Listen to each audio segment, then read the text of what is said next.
अस्सलाम वालेकुम दोस्तों, क्या हाल है? उम्मीद है ठीक हो। सो थोड़ी दुआ में मैं ठीक हाँ अल्हम्दुलिल्लाह जी। मेरे दिल दे टोटे तुम वेख रहे हो मेरा यूट्यूब चैनल न्याज़ अहमद 707 जी। मेरे दिल दे टोटे अज तुहाडे वास्ते लेंदे 640 2019 मॉडल लाश कंडीशन ट्रैक्टर फार सेल है जी। अगर किसी भाई ने खरीदना हो तो साढ़े नाल रब्ता करो 0302 75 40 707।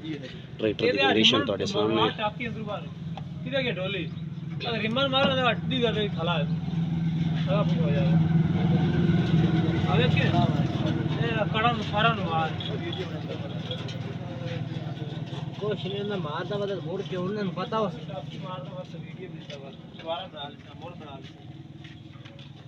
दुकान पे का निके रखे हो और फिर क्या हाल है?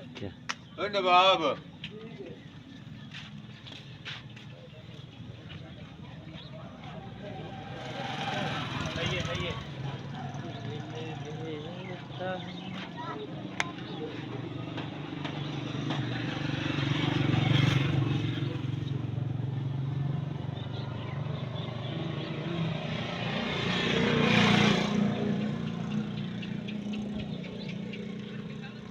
जगह आप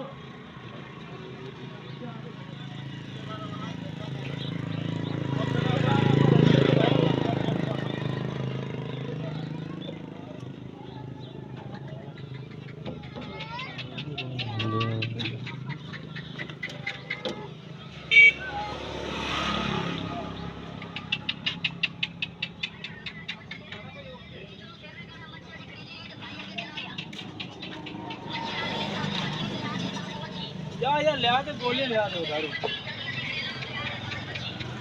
गोली मारो ले लो सारा गोली है बड़ी में शेर तो मैं लगे चल 20 गोलियां फास्ट